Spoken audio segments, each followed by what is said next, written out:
Llegué al salón de los vitrales con 15 minutos de anticipación, como suelo hacerlo cuando el evento no admite errores. En la entrada, 2 arreglos de orquídeas blancas formaban una herradura que parecía prometer buena suerte a cualquiera que cruzara. El mármol pulido devolvía un reflejo tenue de las lámparas de lágrimas, y detrás, una banda de jazz afinaba en voz baja. El aire olía a gardenias y a un vino blanco que alguien acababa de descorchar. No era cualquier celebración. Era la cena anual de recaudación de la beca Aurora, el programa que yo había impulsado para financiar a jóvenes científicas de escasos recursos. Un proyecto que había nacido el año que cumplí 30, de la mancha luminosa que mi abuela Aurora dejó en mí. El capital que no eleva, corrompe, me repetía. Antes de continuar, ¿desde dónde nos estás siguiendo? Y si esta historia te llega, asegúrate de estar suscrito, porque tengo muchas historias más preparadas. Esa noche, cada mesa tenía un nombre de constelación. La mía era Andrómeda. Sobre los manteles color hueso descansaban cubiertos pesados, copas de cristal con una nervadura finísima, tarjetas con números caligrafiados donde el trazo se detenía en arabescos que pedían ser admirados. Yo llevaba un vestido negro de crepé, sobrio, con la espalda apenas sugerida, y una pieza de ónix que me había regalado mi madre la última Navidad. Caminé rozando el filo de las sillas, saludando con la sonrisa medida de quien sabe que más, que invitada, es eje. «Elena», dijo una voz a mi derecha, «qué gusto verte». Era el licenciado Herrera, notario público 87, cabello plateado, voz que siempre cae en la frecuencia donde uno quiere confiar. Tras él, un hombre alto con gafas rectangulares me asintió con profesionalidad. «Diego Paredes», me presentó Herrera, director de banca patrimonial del Banco Trianón. «Encantada», dije, y estreché una mano que olía a pomada de limón. El saludo duró lo que debía durar. Ni más ni menos. En nuestros silencios pactados estaban las carpetas que yo no traía, en la mano, pero que existían. El sobre crema con el sello lacrado de Trianón estaba resguardado en la oficina del director del recinto, en una caja fuerte que no era mía, y por eso valía más. Yo había firmado 3 documentos esa misma tarde. Un adendum al fideicomiso, 1287 AEX, una notificación de suspensión temporal de transferencias automáticas y un convenio de auditoría con acceso remoto a estados de cuenta. No por capricho, por método. Crucé la mirada con mi hermana, Mariela, a unos metros. Llevaba un vestido color champán y el peinado recogido con mechones sueltos que le enmarcaban el rostro como si una brisa escénica la siguiera siempre, belicosamente perfecta. Su sonrisa era luminosa y vacía, como una valla espectacular recién instalada. A su lado, mi sobrina Camila, 21 años, último semestre de mercadotecnia, ese tipo de belleza que Google etiqueta como aspiracional, repasaba algo en su teléfono con el pulgar experto de quien hace y deshace historias efímeras. «Tía», dijo Camila en cuanto reparó en mí, con una efusividad que no le conocía. «Te ves brutal. Ese vestido...» «Gracias», respondí, dejando que mi voz flotara sobre el adjetivo como una pluma que decide no reñir con el viento. Mariela se acercó un paso, ocupando el aire. «Llegas a tiempo, como siempre», dijo, con esa manera de elogiar que es más un alarde. «Ya sabes cuánto valoran tu disciplina en estos eventos». «Mi disciplina», pensé. Lo pronunció como si fuera un adorno. Mi disciplina había pagado durante 9 años las colegiaturas de Camila, las terapias postoperatorias de nuestro padre, la hipoteca del departamento en el que Mariela no se atrevía a dormir sola, y las vacaciones a Lisboa donde, según su narrativa, descubrieron que de verdad eran una familia. Lo había pagado toda yo, sí, pero no lo usé jamás para dictarles la vida. Eso lo hacía la costumbre. Sonaron 2 golpes suaves de cuchara en copa. El maestro de ceremonias, un presentador de radio con barba cuidada, tomó el micrófono. «Buenas noches. Gracias a todos por acompañarnos en la cena anual de la beca Aurora. Esta iniciativa, como muchos saben, ha transformado la vida de más de 120 jóvenes brillantes, a quienes hoy debemos parte de este brillo en la sala, dijo, y el aplauso brotó como una ola ordenada. Este año tenemos una sorpresa. Camila Salas, beneficiaria indirecta y embajadora de la beca en redes, nos compartirá unas palabras. Mi cuello se tensó 1 milímetro. Beneficiaria indirecta. El presentador escogía sus adjetivos con gracia. Mariela aplaudía, radiante. Camila caminó hasta el estrado con un portar obediente al algoritmo. Espalda recta, barbilla alzada, cabello suelto que cae en la cascada exacta. El foco hizo un halo dorado alrededor de sus hombros. Buenas noches, dijo, Clara. Para mí estar aquí es muy significativo. Desde que tengo memoria, mi tía Elena ha sido un ejemplo de trabajo y de ayuda. Ella sonrió, y esa curvatura fue el primer crujido. Ella siempre ha tenido claro qué quiere. Por ejemplo, no tener pareja. Una risita escapó de la mesa contigua. Camila siguió. A los 42, remarcó. Eligió no casarse ni tener hijos. Y está bien, ¿no? Hay muchas formas de vivir. Aunque miró a su alrededor, como si compartiera una complicidad fresca con la audiencia. Yo creo que a veces el tren pasa, y si te quedas en la estación corrigiendo el itinerario, pues... Hizo un gesto con la mano, un chasquido. Se va. Mariela soltó una risita de cristal. Yo sentí, en la lengua, un sabor a hierro. La sangre no brota. Recuerda. La banda guardó. El tipo. 2 meseros se miraron de reojo antes de dejar una canasta de panes en nuestra mesa. Pero lo importante, continuó Camila, con la soltura de quien está grabando un live, es que esta beca demuestra que no todo en la vida es formar una familia. A veces también puedes reemplazarla con proyectos. Y eso está cool. Digo, a mí me encantaría que mi tía fuera un poquito menos exigente con el amor, que probara Tinder sin pedir acta de nacimiento, carta de no antecedentes y puntaje de buró de crédito. La risa esta vez se expandió, nerviosa, contagiada, por el deseo de no quedar fuera del chiste. Pero bueno, cada quien. Hubo un silencio corto, ese que se abre cuando una herida decide mostrarse. Yo apoyé la yema de los dedos en el filo del plato. El borde estaba frío, impecable. La porcelana no sabe de humillaciones. Mi respiración descendió a ese ritmo invisible, donde el corazón aprende a no confundirse con un tambor. Al final, gracias a ella, muchas chicas sí tendrán una oportunidad. Camila guardó un golpe de timón. Y quizá, quién sabe, alguna de ellas la invite a una boda donde no venga sola. El presentador recuperó el micrófono con la destreza de un socorrista. Gracias, Camila. Tus palabras... Titubeó un segundo, lo suficiente para que la frase se convirtiera en puente hacia otra orilla. Nos recuerdan que los apoyos cambian. Destinos, aplausos.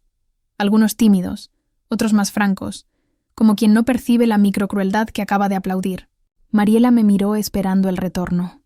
El juego de espejos que ella domina, donde el agravio se niega y la noche continúa para no arruinarla.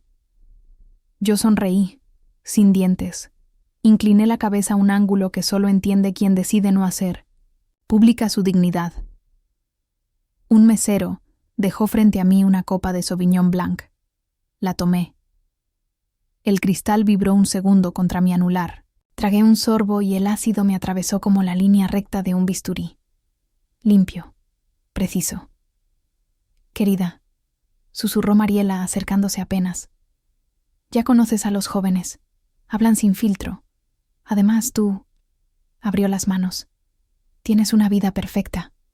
La perfección es un ángulo. Respondí con suavidad. Depende desde dónde se mire. Ella asintió con una sonrisa que no llegó a los ojos.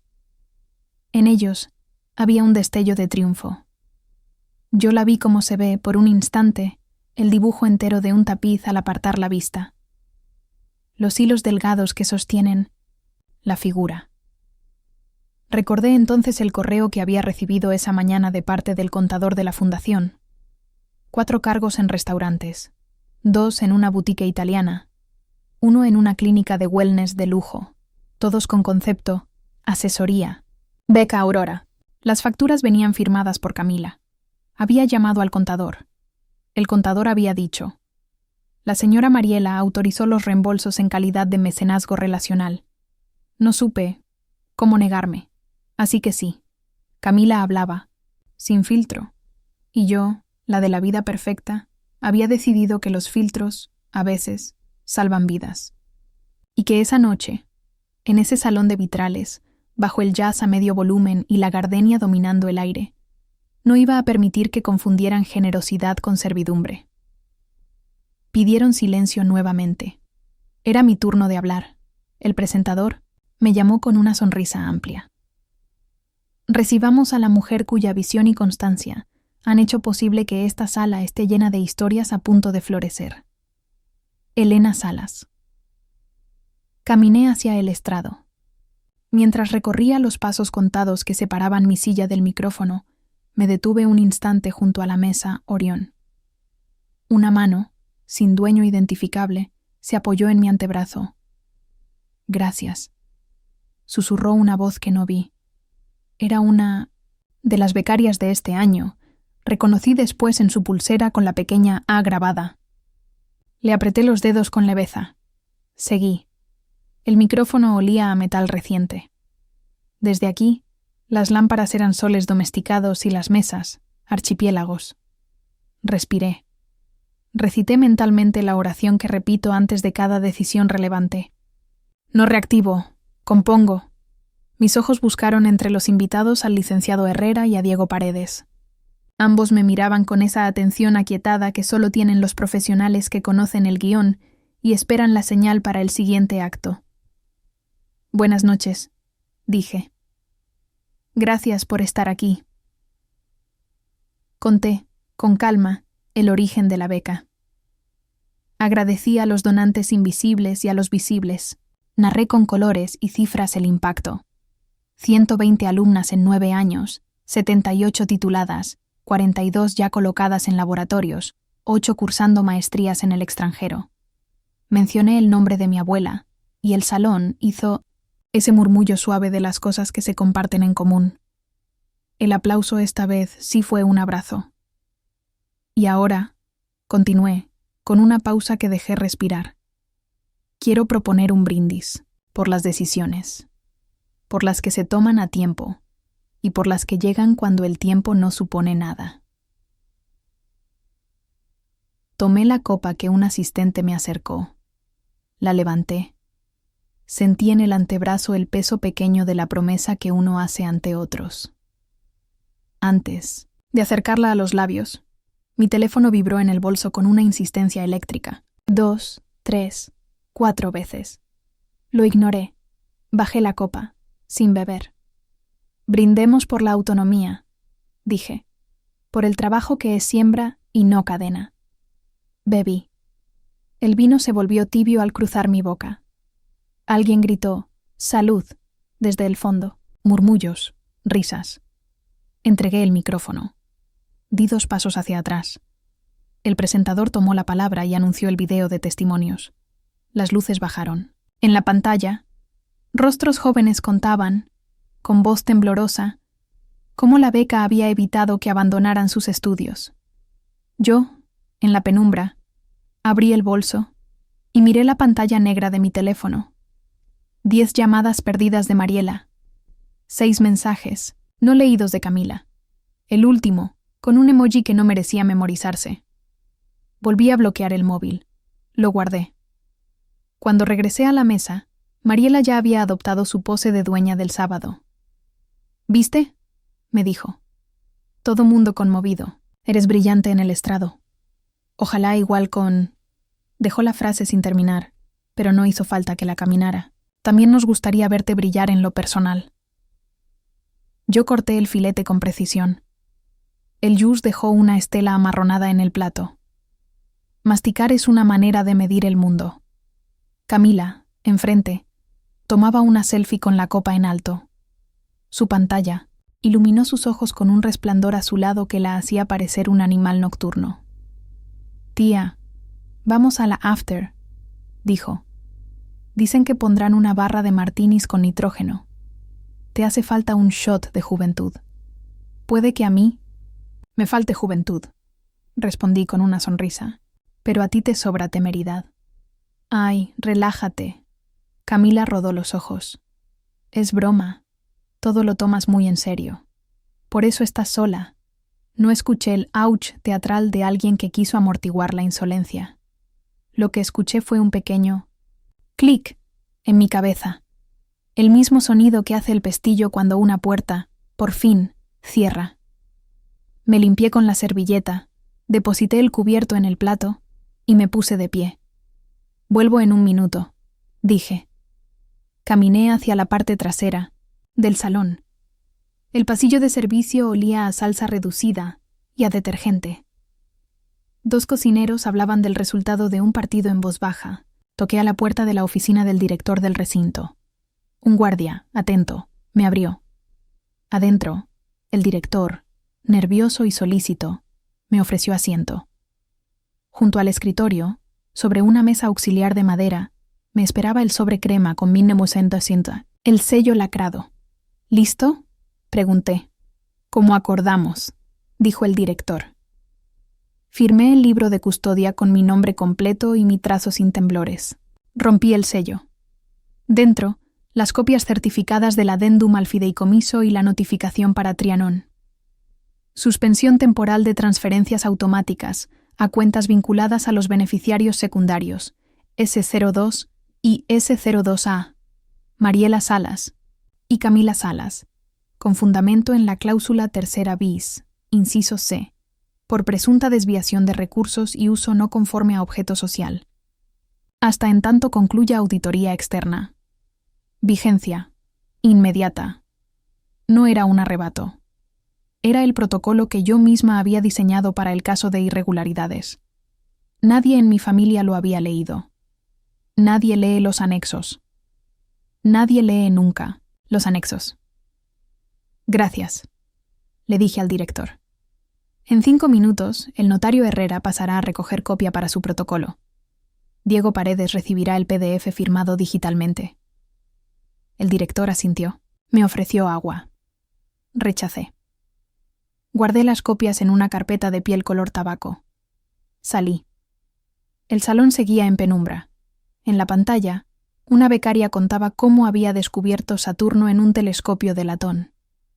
Yo volví a mi silla con la carpeta sostenida a la altura del abdomen, como quien regresa a la mesa con un centro de mesa nuevo.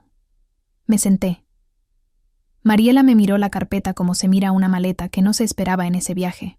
«¿Qué es eso?», preguntó, apenas. «Documentos», respondí. Camila giró los ojos. Hizo un gesto teatral de bostezo discreto. La banda retomó una pieza suave. Las luces subieron. El presentador anunció una subasta silenciosa y pidió que cada anfitrión de mesa explicara el mecanismo a sus invitados. Yo abrí la carpeta con cuidado. Deslicé, sin ruido, una de las copias certificadas hacia el borde derecho de la mesa, junto a Mariela. Ella no la tomó. La leyó al revés, crispando apenas la comisura de los labios. «¿Qué es esto?». Su voz fue un hilo. «¿Suspensión inmediata?». «Es una auditoría», dije. «Temporal, necesaria». Mariela parpadeó 3 veces. Deprisa. Tomó aire como si hubiera recibido un golpe en el esternón. Miró alrededor para asegurarse de que nadie estuviera mirando. Nadie lo estaba. Los secretos más grandes siempre se esconden a plena vista. «Elena, no ahora», susurró. «Por favor, no arruines la noche». Solté una risa muy leve. Era una risa nueva, que no me conocía. «No arruines la noche». Ese había sido nuestro contrato silencioso por décadas. Sostener demasiado para no arruinarle a nadie el decorado. Recordé a mi abuela. El capital que no eleva, corrompe. Y pensé que la vergüenza también. «La noche sigue intacta», dije. Lo que cambia es el guión. Mi teléfono vibró de nuevo. Lo saqué por costumbre. 22 llamadas perdidas de Mariela, 2 de Camila, un mensaje de voz de un número desconocido. Lo guardé. Levanté la vista. El presentador sonreía en mi dirección. Y ahora, para cerrar la primera parte de la velada, anunció: invitamos nuevamente a Elena para que nos comparta un anuncio especial. No era parte del programa. O quizás sí. Yo lo había pedido. Por correo. Quisiera 2 intervenciones breves, había escrito. Fui otra vez hacia el estrado. Esta vez, sin prisa. Cada paso parecía dibujarse antes de que lo diera, como si avanzara sobre un mapa trazado a lápiz y tinta. Tomé el micrófono. La sala bajó el murmullo. Sentí el peso exacto de la carpeta en mi mano izquierda. En la primera fila, el notario Herrera me miraba con su paciencia de libro viejo. A su lado, Diego Paredes tenía el teléfono en la mano, listo para pulsar un envío. Alcé la vista. Vi a Camila en su mesa, preparada para una nueva historia en vivo. Gracias por su atención, dije. Prometo ser breve. Hice una pausa. El silencio se acomodó. Sonreí, apenas. La gardenia seguía dominando el aire. Golpeé con el índice, muy suave, el lomo de la carpeta. Esta noche, comencé. Además de celebrar, vengo a... Me detuve.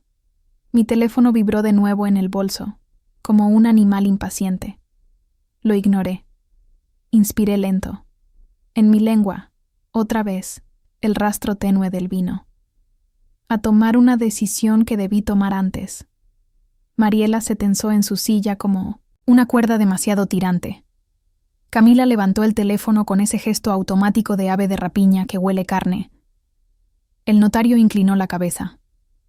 Diego Paredes tocó con el pulgar la pantalla. Listo.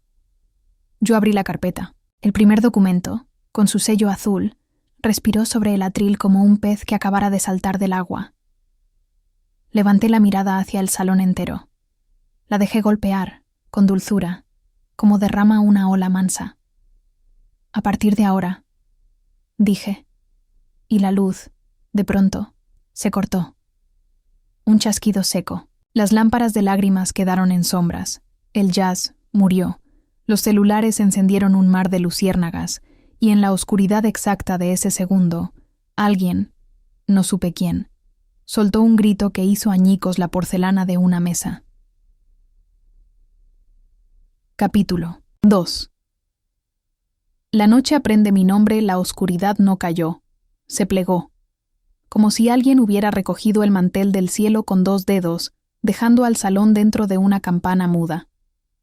No se oye el silencio hasta que el mundo apaga sus motores. La banda enmudeció a mitad de un acorde. Alguien dejó caer una copa, y un murmullo de sorpresa cruzó las mesas como una respiración contenida. El olor de la gardenia cedió un paso, al olor más franco del vidrio roto y al aliento metálico de los cables cortados. Un segundo después, los foquitos de emergencia se encendieron con la humildad que tienen las luces que no están hechas para el aplauso. Pequeños ojos verdes alumbraron las salidas. En el escenario, el micrófono perdido y el atril se volvieron 2 sombras de museo. Yo sentí, encima de toda la sala, el peso caliente del miedo ajeno buscando a quién obedecer. Tranquilos, dije, sin micrófono pero proyectando la voz como me enseñó la profesora de oratoria, desde el diafragma, no desde la garganta. Es un corte breve. Nadie se mueva de su lugar, por favor. Yo tampoco me moví. Aprendí hace tiempo que el poder se afirma en lo que no hace. En la primera fila, vi al notario Herrera sacar de su saco una pequeña linterna y encenderla con la sorna discreta de quien trae un fósil útil en el bolsillo. Diego Paredes, el banquero, revisó su teléfono. La luz le recortó los pómulos y la pantalla le dio a los ojos ese brillo de pez.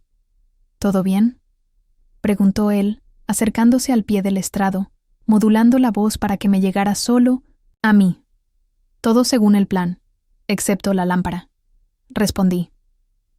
El director del recinto apareció por la izquierda, sudoroso, murmurando disculpas que ya no necesitaba pronunciar. Iba con un walkie-talkie y una urgencia profesional que le quebraba la silueta. Saltó el interruptor general, dijo entrecortado. Tal vez por la carga de las lámparas y el proyector. Son unos minutos. ¿Alguien en el cuarto eléctrico?, pregunté. Solo mi jefe de mantenimiento. Y... titubeó. Vimos a una joven de su mesa, la del vestido plata, cruzar hacia los camerinos antes del corte. El vestido de Camila no era plata, era un champán con brillo frío que a los ojos cansados podía parecer plata. No dije nada. No sospeches hablando, sospecha pensando. Asentí. El director desapareció de regreso a su laberinto. El murmullo iba subiendo una raya en la escala de las consecuencias. Los invitados levantaban sus celulares como luciérnagas obedientes al algoritmo de la inquietud. Mi hermana, Mariela, se puso de pie y caminó hacia mí con pasos cortos, indecisos. «Elena, ¿qué haces?», susurró, y el susurro venía cargado como si alguien le hubiera llenado los bolsillos de piedras. «¿Vas a exhibirnos?». «Voy a ordenar la casa», le contesté. «Es distinto. No es el momento», dijo. Y yo podía ver cómo esa frase, «no es el momento», le había servido toda la vida como una llave maestra. No le respondí. No se argumenta con un conjuro. Se desactiva. En la mesa, Camila encendió su cámara frontal y empezó a narrar en voz baja para su audiencia invisible. Alcé un dedo hacia ella, un gesto mínimo. La luz de su pantalla titubeó. Bajó el teléfono 1 centímetro, pero no lo guardó. El notario Herrera se colocó a mi lado. La linterna en su mano iluminó apenas el borde de la carpeta que yo sostenía. «Tengo aquí el cotejo», me dijo, casi sin mover los labios. «Lo leemos cuando regrese la luz, o lo leo yo así si prefiere el machete». Sonreí por dentro. El machete. La voz antigua del oficio notarial llamando machete al texto, a leer si tiembla la luz. Diego se acercó por el otro lado. «Acabo de recibir confirmación del sistema», dijo. «Las suspensiones están en cola. Esperan su señal.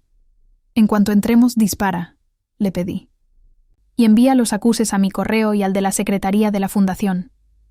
Hecho, al fondo, el presentador de radio, ante la imposibilidad del micrófono, intentaba calmar a los donantes con chistes templados, pero los chistes sin luz nacen prematuros.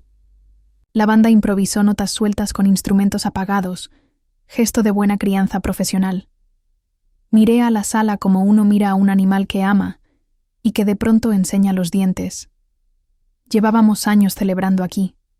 Yo misma había financiado un sistema de audio nuevo, la climatización de la bodega, los vitrales restaurados de la entrada. Me gustaba pensar que el dinero, cuando se posa, deja huellas limpias.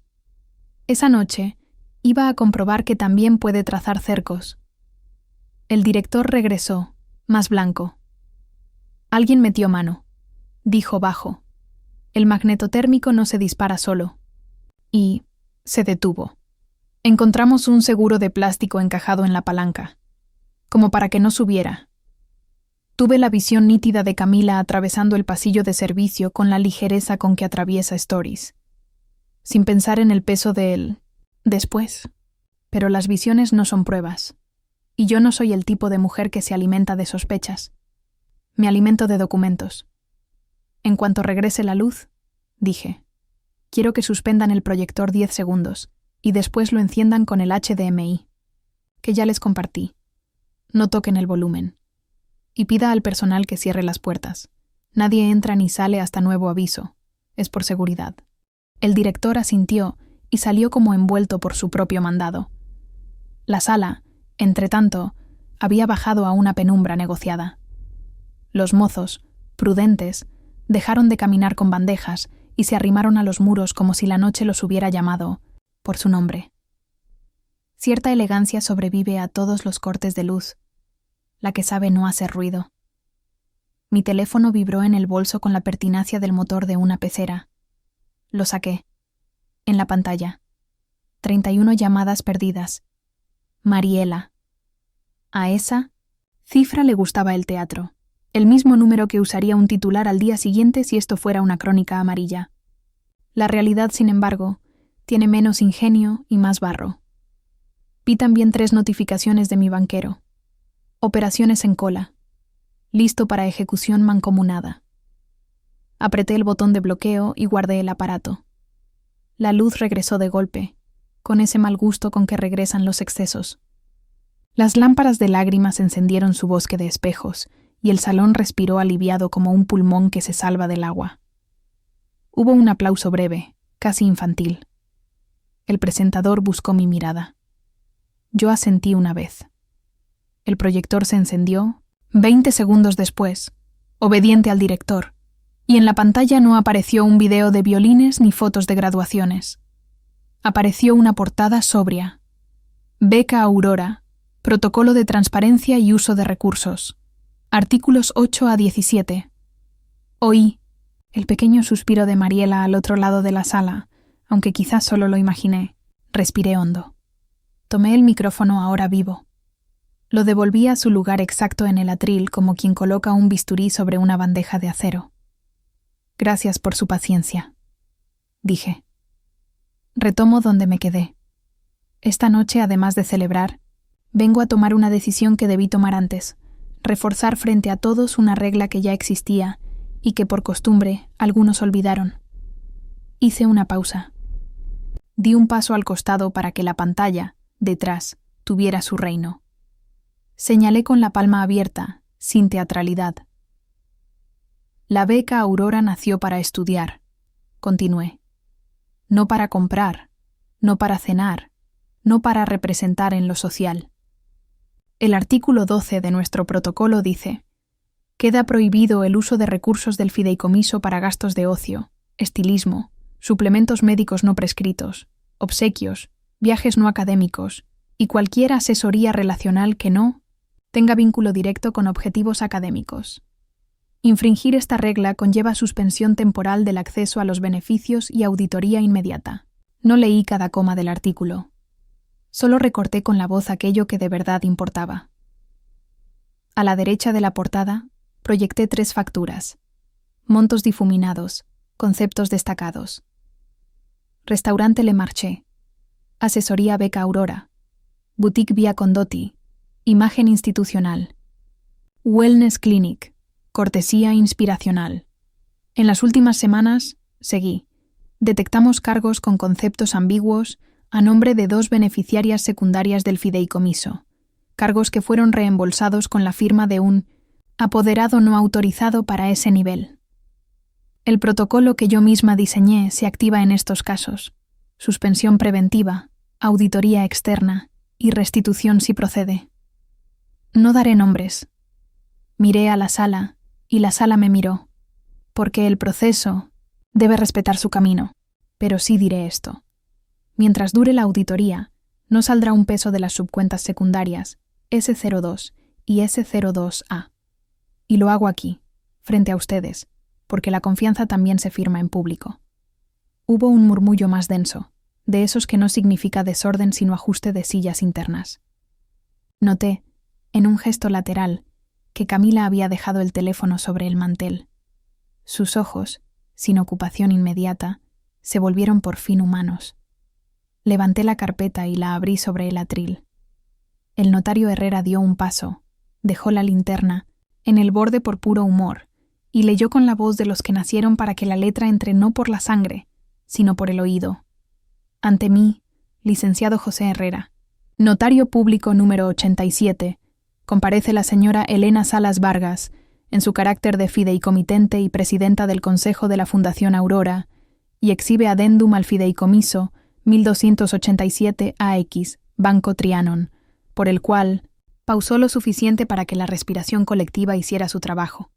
Se ordena la suspensión temporal y preventiva de transferencias automáticas a las subcuentas secundarias S02 y S02A, con fundamento en la cláusula tercera bis, inciso C, por presunto uso no conforme al objeto social, hasta en tanto concluya auditoría externa. Doy fe. La fe pública a veces suena a mármol. Ese sonido alivió a ciertas mesas y crispó otras. Vaivén de rostros. Señales de cabeza entre donantes que no sabían si aplaudir la limpieza o incomodarse con la escoba. El banquero se subió el puente de las gafas y tocó su teléfono. «Listo», me dijo en bajo. «Ejecutado. Tienes los acuses en tu correo. Y un par de alertas. Intentos de disposición inmediata en 2 POS hace 9 minutos. Declinado». «No», pregunté dónde. Lo supe. Alguien había querido cobrar 2 veces mientras el salón aplaudía al proyector apagado. Mi teléfono vibró con la insistencia de quien no entiende que la realidad no se negocia por WhatsApp. Lo dejé temblar. El presentador tomó una bocanada de aire y decidió hacer lo que uno debe hacer cuando el dueño de la fiesta pone reglas: callar. Para tranquilidad de todos, cerré. El consejo de la fundación se reunirá en sesión extraordinaria mañana, a las 9, en la notaría 87. Invitaremos a un auditor externo y a un comisario público. Cualquier donante que desee estar presente puede escribir a la secretaría. Hice una pausa. Brindo otra vez, ahora sí, por la transparencia. Alguien aplaudió, otro lo siguió. El aplauso fue creciendo de piezas a palmas. No fue una ovación, fue un asentimiento. Me bastó. En mi mesa, Mariela estaba pálida, sentada con una rigidez de estatua antigua a punto de perder un brazo. Camila tenía la mandíbula apretada, como si masticara una piedra. Bajé del estrado. Caminé hacia mi silla con los pasos contados de alguien que no quiere caer en el cuadro donde lo pongan. La música volvió tímida. Un tema con piano que no compite, acompaña. Me senté sin ruido. La carpeta, cerrada, respiraba ahora tibia. El director del recinto se acercó a mi oído. «Guardia, en puertas», como pidió. «Y tenemos el seguro de plástico. Se lo puedo entregar al notario». «Gracias», respondí. «Hágalo». Camila rompió su inmovilidad. Se inclinó hacia mí sobre la mesa, como si fuera a pedir una receta, y bajó la voz lo suficiente para que sonara íntima, y por eso, más peligrosa. «No puedes hacer esto», dijo. «Es cruel. No puedo no hacerlo», contesté. «Eso sería injusto». «¿Y tu familia?», preguntó tan rápido que se le trabó la lengua en la F. «¿No te importa?». «Me importa lo suficiente como para no financiar su peor versión». La frase no era un eslogan, era un dique. Tembló en el aire como tiemblan los muros antes de aceptar la marea. Mariela se levantó. Las manos le temblaban con dignidad, como si hubieran bebido café demasiado fuerte. «1 minuto», dijo, y su voz intentó recuperar el mando. «Hablemos en privado». La miré. A veces, la privacidad es el maquillaje de la impunidad. Sin embargo, el salón había sido testigo ya de lo necesario: la regla, la suspensión, el compromiso público. Lo demás debía ocurrir donde la verdad no compite con el espectáculo. «Bien», asentí. «En 10 minutos, en la oficina del director, con el notario y con Diego».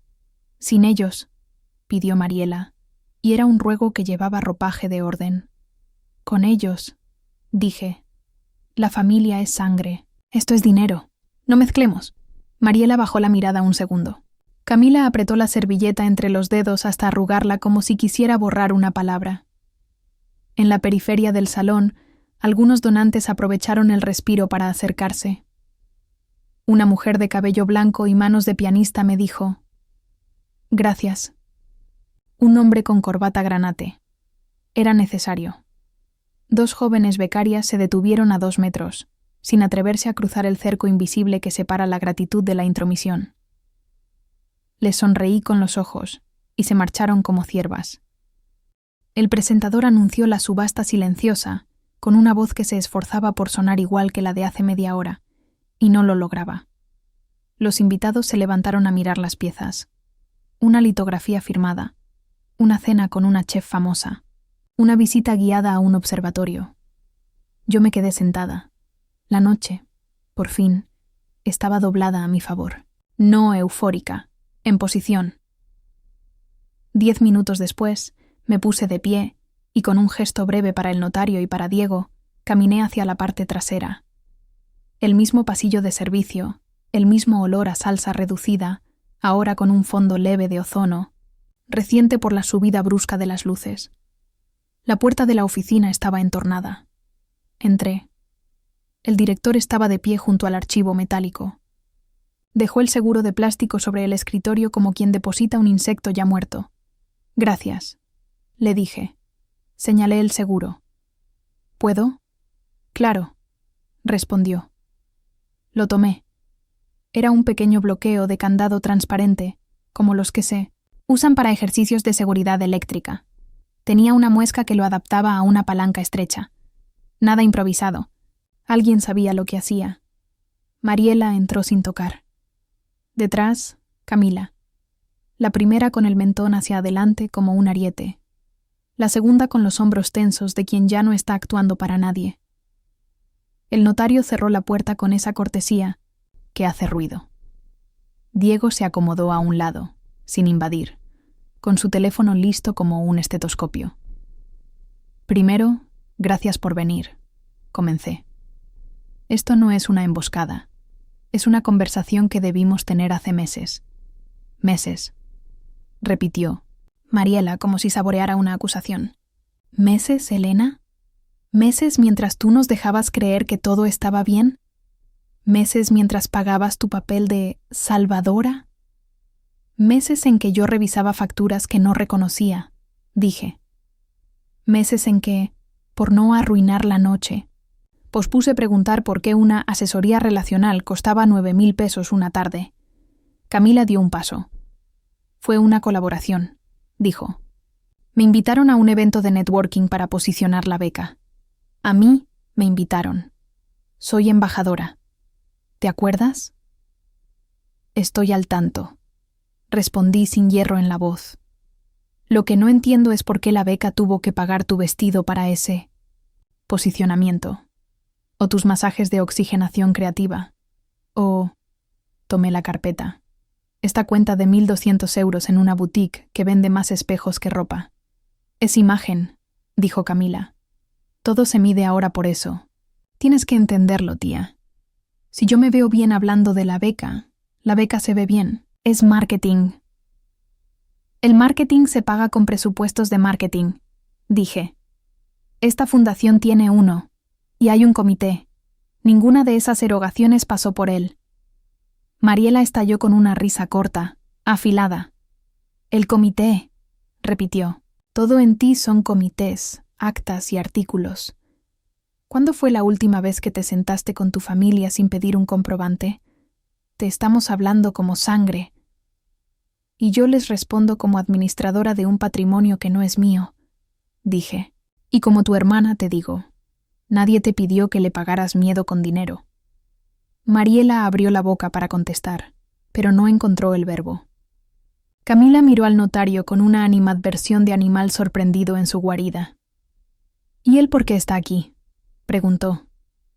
«Porque lo que hablemos tendrá consecuencias», respondí. «Y quiero que conste». El notario carraspeó con delicadeza, de papel Biblia. «Estoy aquí solo para atestiguar», dijo. «Nadie firma ahora si no quiere». Diego, por su parte, alzó la pantalla del teléfono.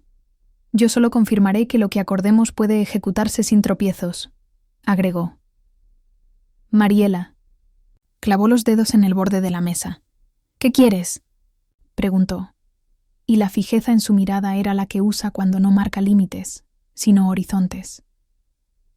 «Lo necesario», respondí. «Que reconozcan que hubo cargos improcedentes, que devuelvan lo reembolsado, que asistan a la auditoría y que, desde 1900, hoy renuncien a ser beneficiarias secundarias del fideicomiso. Podemos crear un fondo aparte, con reglas claras, si de verdad quieren apoyar la beca desde su trabajo, pero la tarjeta cesa aquí». «¿Renunciar?». Mariela hizo la palabra con la boca como si fuera una fruta de pulpa agria. «¿Renunciar a lo que nos corresponde por familia?». «Lo que corresponde por familia», dije, y el aire se hizo pesado, No se pone a nombre de una beca. Camila apretó los labios hasta blanquearlos. De pronto, dio un manotazo a la carpeta. No la tumbó, pero fue un desafío. El notario no se movió. Diego tampoco. Yo la miré a los ojos. No te atrevas, dijo en un hilo. No me quites lo que nos diste. No te lo quito, respondí. Lo devuelvo al lugar al que pertenece. Mariela apoyó ambas palmas en la mesa y se inclinó hacia mí. Su perfume, una gardenia más oscura que la del salón, me llegó como una sombra vieja. ¿De verdad prefieres la opinión de esta gente? Y señaló con el mentón hacia la puerta, hacia el salón que todavía respiraba. ¿A tu sangre?, preguntó. ¿Qué te hicieron, Elena, para que seas tan fría? Respiré. La respuesta antigua me cruzó la lengua y la dejé ir. Me hicieron creer, dije, que mi amor tenía que demostrarlo el banco. No se movió nadie. El tiempo se detuvo lo suficiente para que la frase encontrara su lugar en la habitación. Entonces el teléfono de Diego vibró. Lo miró, frunció el ceño apenas y me tendió la pantalla. Era una notificación emergente de Trianon. Intento de transferencia, subcuenta S02A, 197.500 MXN. Destino, C, Salas Media LLC. Estado, bloqueada. Levanté la vista. Camila había perdido color. Mariela se quedó en el aire de la acusación que no llegó a ser palabra. El notario acercó la linterna por inercia, como si la legalidad necesitara luz para ver mejor. ¿Qué es C Salas Media LLC? Pregunté, y mi voz no subió. Se afinó. Camila abrió la boca, cerró la boca, la volvió a abrir. Empezó. Un proyecto. Nuestro proyecto. Para impulsar la beca. Con contenido. Con tu nombre y con una LLC registrada en Delaware. Dijo Diego, leyendo otro detalle. Bonito estado. Poco IVA. Mariela intentó recuperar el paso. Es una idea, dijo. Nada concreto. Solo estábamos intentando mover 197.500 pesos. Terminé yo por ella. Nadie habló. El director tocó a la puerta con 2 nudillos y asomó la cabeza. Perdón, dijo incómodo. Los de seguridad revisaron las cámaras del pasillo.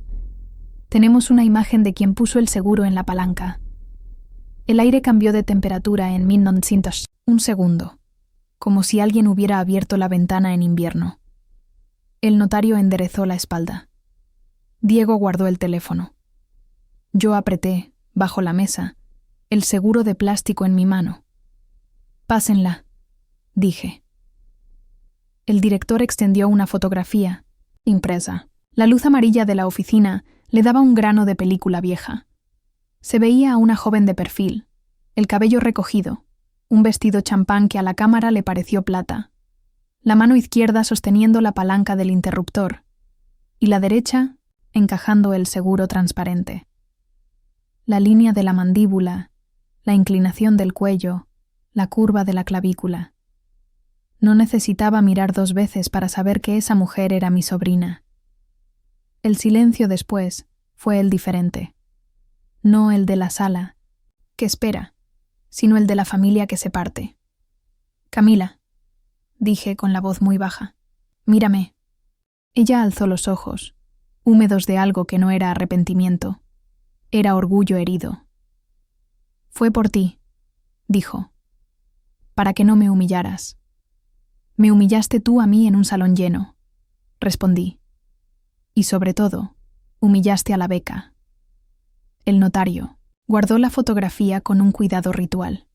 Diego exhaló por la nariz, una sola vez. Mariela dio un paso para ponerse delante de su hija, como si mi mirada fuera una bala. No vas a hacer nada con esa foto, dijo. No públicamente. Aún no, respondí. Pero mañana, en la sesión extraordinaria, quedará asentada en el acta. No para culparte en una plaza, Camila. Para que aprendamos que la casa tiene paredes. El director, sin atrever a retirarse, carraspeó. Hay otra cosa, añadió. Alguien está pidiendo hablar con usted, Elena. Dice ser de la Comisión Nacional Bancaria y de Valores. Le mandó un oficio a su correo hace 10 minutos. Está aquí. Se hizo un silencio más. La CNBV. Miré a Diego. Alzó las cejas. Sorpresa, no pánico. Miré al notario. Asentimiento grave. ¿Y qué quiere? Pregunté. Dice, respondió el director, hojeando un papel, que su equipo detectó movimientos sospechosos vinculados a una LLC en Delaware y que solicitará información del fideicomiso y de las cuentas personales de 2 beneficiarias secundarias. Mariela volvió a palidecer. Camila apretó los dientes. Yo sentí que la noche, esa que parecía ya doblada, todavía guardaba una esquina. Respiré hondo. Abrí la puerta. El pasillo olía a cable caliente. Afuera, el murmullo del salón seguía, imparcial, recordándome que el mundo no se detiene cuando a una familia se le cae una máscara. Dígale que pase, le dije al director. O que nos espere. Esta conversación aún no termina. Abrí la carpeta. Encima de todo, coloqué la fotografía del interruptor. ¿La gardenia? ¡Qué ironía! Me llegó desde el vestido de mi hermana como si la noche insistiera en perfumar el golpe. Y cuando la puerta se abrió y apareció una mujer con gafete y una carpeta sellada, supe que la validación que yo había imaginado para mañana quería nacer hoy. Capítulo 3. La comisión trae la luz cruda. La mujer que entró a la oficina no necesitó presentarse con palabras. Lo hizo su carpeta, azul marino, con el sello plateado de la Comisión Nacional Bancaria y de Valores. Su gafete decía inspectora adjunta. Llevaba el cabello recogido con precisión de relojera y un gesto firme, el de quienes saben que su entrada siempre cambia la temperatura de la sala. Buenas noches, dijo, sin rodeos. Disculpen la interrupción, pero recibimos una alerta. En tiempo real. Tengo que verificar de inmediato ciertas operaciones vinculadas al fideicomiso 1287 AX y a 2 cuentas personales. El aire se comprimió. Mariela buscó un asiento que no existía y terminó apoyándose en la orilla del escritorio. Camila, en cambio, se puso rígida, como si la rectitud pudiera volverla invisible. Soy Elena Salas Vargas. Me adelanté. Fideicomitente y presidenta del Consejo de la Fundación Aurora.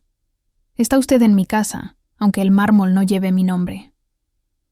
¿Qué desea revisar? La inspectora abrió la carpeta. Dentro, un oficio timbrado y con firma digital resaltaba con la frescura del papel recién impreso. Detectamos intentos de transferencia hacia una LLC en Delaware, registrada hace 8 meses. El monto supera el umbral de alerta automática para operaciones internacionales no declaradas. Dado que la subcuenta de origen está vinculada a su fideicomiso, se abre investigación preliminar. Necesitamos cotejar movimientos y beneficiarios, ELTE. Notario Herrera se acomodó las gafas. Diego Paredes levantó un dedo pidiendo la palabra. Soy director de banca patrimonial del Banco Trianon, dijo. Confirmo que esa transferencia fue bloqueada. La subcuenta está bajo suspensión temporal, por instrucción legítima de la señora Salas. Tengo aquí los acuses con hora y sello electrónico. Le mostró el teléfono. La inspectora lo revisó. Asintió sin emoción. Perfecto. Eso juega. A su favor. Pero no elimina la obligación de indagar. ¿Y a mi favor qué juega? Interrumpió Mariela, con un tono de indignación que buscaba todavía algún escenario de simpatía. La inspectora la miró con la neutralidad de una báscula. Su nombre aparece como beneficiaria secundaria en las operaciones cuestionadas.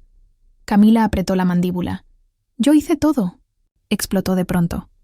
«Fue idea mía. Mi mamá ni siquiera...» «¡Camila!», la cortó Mariela con un silbido desesperado. Yo observaba la escena con una mezcla de cansancio y claridad. No había mayor victoria que ver cómo la verdad se revela, sola, como un espejo sin polvo. «Inspectora», dije. «Aquí tiene copia certificada del adendum que suspendió las subcuentas. Fue leído en público hace apenas unos minutos. Hay testigos de sobra. El notario extendió la copia con solemnidad. La inspectora la recibió. Leyó 2 párrafos, subrayó mentalmente una cláusula y la guardó en su carpeta. Con eso, la CNBV queda formalmente notificada. Mañana a primera hora citaré a ambas beneficiarias para declaración preliminar. Y le recuerdo, señora Salas Vargas, que también revisaremos su historial personal. No se trata de desconfianza. Es protocolo. Asentí. En mi interior, sabía que cada peso mío podía explicarse con recibos, nóminas y balances. Había vivido demasiado tiempo como para dejar cabos sueltos. Mariela, en cambio, dejó caer un suspiro que parecía confesión. ¿Y esto saldrá en la prensa?, preguntó. La inspectora la miró un segundo más y respondió con esa crueldad pulcra de los funcionarios. Depende de si alguien filtra. Silencio. Diego rompió la tensión. Sugiero, por orden, que firmemos aquí un acta interna con el notario, dejando constancia de la visita de la CNBV y de los documentos exhibidos. Protegerá a todos. La inspectora asintió. El notario sacó una hoja en blanco con encabezado y empezó a escribir a pluma, con la paciencia de un monje. El sonido del trazo llenó la oficina como un tambor suave. Camila, temblando, susurró. No queríamos arruinar nada, solo adelantarnos. Miré fijo. Adelantarse a robar también es robar, dije. Ella tragó saliva. El acta se firmó. Primero yo, luego la inspectora, después el notario, con su rúbrica antigua. Diego estampó su visto bueno como testigo. Mariela dudó, pero firmó. Camila apretó tanto la pluma que la tinta dejó una mancha negra en el reverso.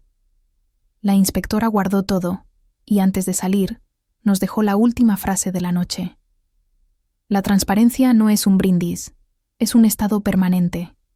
Y se marchó. El silencio volvió a la oficina. Afuera, el murmullo del salón seguía, ignorante. Adentro, el peso de la familia se acomodaba en un costal roto. Yo recogí la fotografía del interruptor. La guardé en la carpeta, y al mirarlas a las 2, madre e hija, comprendí que la verdadera guerra apenas estaba empezando. Porque la CNBV podía auditar cuentas, pero yo iba a auditar memorias, y en esas memorias había más deuda que dinero. Capítulo 4. El eco de la traición. Cuando regresé al salón, las lámparas seguían brillando como si nada hubiera ocurrido. La banda retomaba un estándar de jazz ligero, y las mesas estaban ya ocupadas con copas a medio vaciar y postres intactos. Era como si el universo hubiera decidido continuar el guión de la velada, ignorando que en aquella oficina acabábamos de arrancar la máscara de una familia entera. Yo caminé de vuelta hacia mi mesa, pero no me senté. Permanecí de pie, con la carpeta bajo el brazo, observando el escenario. El presentador improvisaba bromas para mantener el ánimo. Los donantes comentaban en voz baja, y en una esquina, 2 de las becarias reían nerviosas, sin saber si reír era un sacrilegio o una salvación. La verdad es que yo tampoco lo sabía. Mariela y Camila no salieron enseguida de la oficina, se quedaron allí, retenidas por su propio silencio, hasta que comprendieron que si no regresaban al salón, el rumor los devoraría aún más rápido. Cuando por fin aparecieron, sus rostros eran 2 máscaras mal pintadas. La dignidad de mi hermana era maquillaje corrido, la altivez de mi sobrina era rímel humedecido. Los invitados las miraron de reojo, algunos con compasión, otros con curiosidad malsana. Yo, en cambio, no desvié la mirada. Porque en ese instante descubrí una certeza brutal. El escándalo no lo había provocado yo. Ellas lo habían sembrado, y ahora cosechaban la incomodidad de un salón entero. Señoras y señores, dije, alzando apenas la voz, lo justo para que el micrófono recogiera mi tono sereno. Como ven, la cena continúa. La transparencia no arruina una fiesta, la dignifica. Hubo un aplauso breve, espontáneo, como un soplo de aire que devuelve oxígeno a los pulmones. El presentador asintió y retomó el programa oficial. Yo, entonces, me permití sentarme. Pero la paz no duró mucho. Mi teléfono vibró en el bolso, y cuando lo saqué, la pantalla mostraba una luz. 31 llamadas perdidas de Mariela, varias de Mindenicentes, Camila, y entre medias, números desconocidos que intuía de periodistas ansiosos por un titular. Lo bloqueé de nuevo. No iba a regalarles el espectáculo de una mujer desesperada contestando en público. La cena terminó con un brindis que sonó hueco. Los invitados se fueron despidiendo con frases cuidadosas. Gracias por la claridad. Lo que hiciste era necesario. Estamos contigo. Cada palabra era un ladrillo más en la muralla que me separaba de mi propia sangre. Cuando las luces del salón se apagaron definitivamente y la banda guardó los instrumentos, pedí al director que cerrara las puertas. Caminé sola entre las mesas vacías, recogiendo los programas de mano que la gente había dejado olvidados. En el silencio, escuchaba mis propios pasos, y debajo, algo más. Un rumor que no venía del mármol ni del viento, sino de mi conciencia. ¿Hasta dónde estás dispuesta a llegar, Elena? Me preguntaba esa voz interior. La respuesta llegó antes de que pudiera pensarla. Hasta donde me niegue a volver atrás. Al día siguiente, a las 9 en punto, la notaría estaba lista. El salón principal había sido acondicionado como sala, de consejo, una mesa ovalada, 12 sillas, agua en botellas pequeñas, y en el centro un ramo sobrio de lirios blancos. Afuera, la ciudad despertaba con el sonido de claxones y vendedores ambulantes, pero adentro reinaba la calma fría de los lugares donde el tiempo se mide en firmas. El notario Herrera ocupaba la cabecera. A su derecha, Diego Paredes con un maletín, de cuero. A su izquierda, yo, con la carpeta que ya se había vuelto una extensión de mi propio cuerpo. Frente a mí, 2 sillas vacías. Mariela llegó puntual, vestida de gris oscuro, con un rosario en la mano como si la fe pudiera servirle. De contrato. Camila entró un minuto después, en pantalón negro y blusa blanca, sobria, como si quisiera aparentar profesionalismo. Pero sus ojos rojos delataban la noche en vela. La inspectora de la CNBV entró sin ceremonia. Saludó con un gesto escueto, depositó su carpeta azul sobre la mesa y se sentó como quien se instala en un tribunal. «Empecemos», dijo Herrera, con la solemnidad de una campana. Esta sesión extraordinaria tiene por objeto revisar el cumplimiento del fideicomiso y atender las observaciones de la Comisión Nacional Bancaria y de Valores. Diego proyectó en una pantalla los estados de cuenta de los últimos 3 meses. Cifras frías, movimientos claros. Entre ellos resaltaban los cargos a nombre de Mariela y Camila. Montos, conceptos, fechas. Todo estaba allí, desnudo. Lo que ven aquí, dijo Diego, son gastos improcedentes según el artículo 12 del protocolo. Total, 317.800 pesos en 1900, un trimestre. El silencio fue inmediato. Mariela se removió en su asiento. Camila bajó la mirada. Yo mantuve la espalda recta, como si cada palabra se hubiera tatuado en mi columna. Solicitamos explicación, dijo la inspectora. Mariela habló primero. No fue robo, fue descuido. Yo autoricé sin revisar. Mi hija creyó que era correcto. Yo creí que ayudaba, interrumpió Camila con un hilo de voz. Nadie me explicó las reglas. Las reglas están en el protocolo que ustedes mismas firmaron, respondí, y mi voz sonó como un cristal que no admite grietas. El notario asentó. La inspectora tomó nota. Queda asentado que no se niega el gasto, pero se argumenta desconocimiento, dijo. La auditoría determinará si procede restitución o sanción. Entonces, ocurrió lo inesperado. Diego conectó otra diapositiva.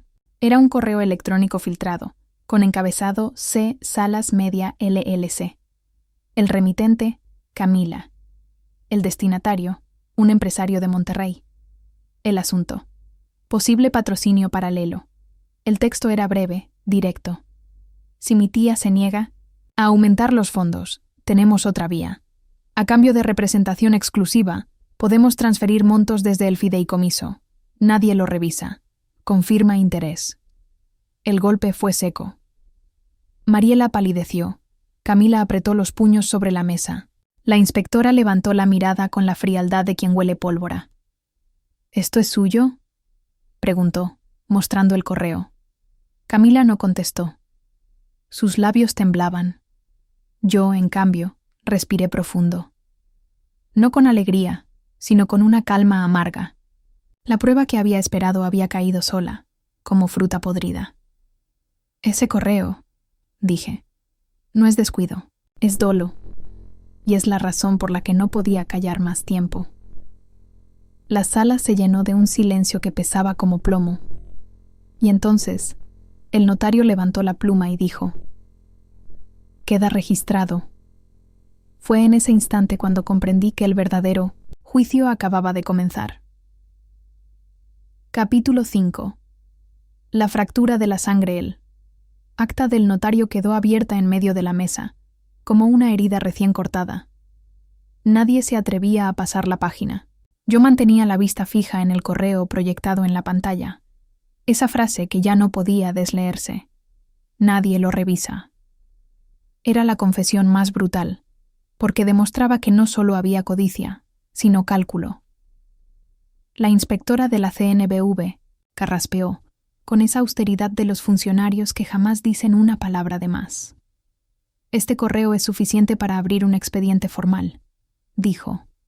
«En 48 horas deberán comparecer en las oficinas centrales. Mientras tanto, el fideicomiso queda bajo observación directa».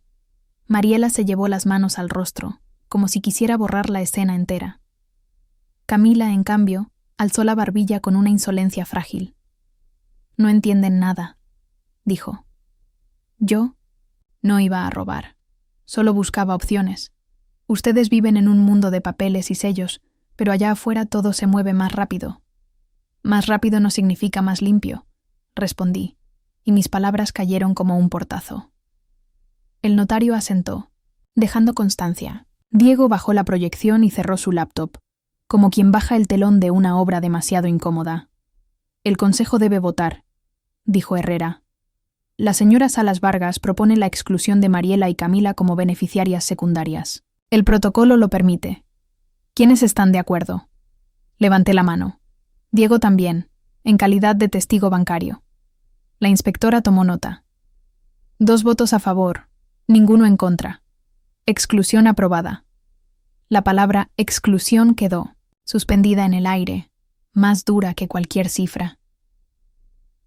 Cuando salimos de la notaría, la luz del mediodía me golpeó con la claridad de una sentencia.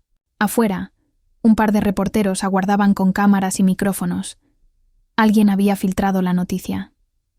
«Señora Salas, ¿es cierto que congeló las cuentas de su propia familia?», gritó uno. «¿Qué responde a las acusaciones de abuso?» «¿De poder?», añadió otra. Mariela se giró hacia mí con ojos de fuego. «¿Lo ves?», escupió. «Nos convertiste en espectáculo». No contesté. Seguí caminando, con la carpeta contra el pecho como un escudo. No era espectáculo, era consecuencia. Camila, en cambio, sí se detuvo. Miró directo a la cámara y dijo: «Mi tía. No es lo que aparenta. Ella habla de transparencia, pero en realidad solo quiere control». Los flashes se encendieron como relámpagos. Yo seguí andando. Aprendí hace mucho que la peor derrota es conceder al enemigo tu misma furia. Esa noche, el teléfono no dejó de sonar. 31 llamadas, de nuevo, todas de Mariela. No contesté ninguna. El buzón de voz se llenó de mensajes, súplicas, insultos, amenazas de revelar secretos que jamás existieron. Era el ciclo perfecto de la desesperación, de la ira al ruego, del ruego a la rabia. Me serví una copa de vino en la cocina, en la soledad de mi apartamento. Miré las luces de la ciudad a través de la ventana, y entonces lo escuché. El eco. Ese eco que se instala cuando la traición no es solo un acto aislado, sino un reflejo de años de abuso, silencios y chantajes disfrazados de familia. Recordé a mi abuela Aurora. El capital que no eleva, corrompe. Pensé en cuántas veces había elevado a mi hermana y a mi sobrina, creyendo que el amor se demostraba con depósitos. Y entendí, al fin, que había sido yo la que alimentó el monstruo. Copa tembló en mi mano, pero no por miedo, por decisión. A partir de ahora, no habría más dádivas disfrazadas de cariño. El dinero regresaría a donde siempre debió estar, en el futuro de las jóvenes que creían en su propio esfuerzo. El timbre sonó. Un sobre manila fue deslizado bajo mi puerta. Lo abrí con la misma calma con la que se abre un testamento. Dentro, un pliego notarial. La CNBV me citaba oficialmente a declarar en 24 horas. No me asustó, me tranquilizó, porque sabía que, en ese estrado, mi verdad tendría eco legal. Pero lo que no esperaba era la hoja adicional, escrita a mano, sin membrete. Solo una frase. Sabemos dónde vive. No lo lleves más lejos. Me quedé quieta, leyendo y releyendo esas palabras. No estaban impresas en papel oficial. No eran legales. Eran otra cosa. Una amenaza. Y comprendí que la batalla que había iniciado en un salón de vitrales estaba a punto de ensuciarse con barro y con sombra. La traición ya no era solo financiera. Ahora había cruzado la línea hacia el miedo. Me serví otra copa. Respiré hondo.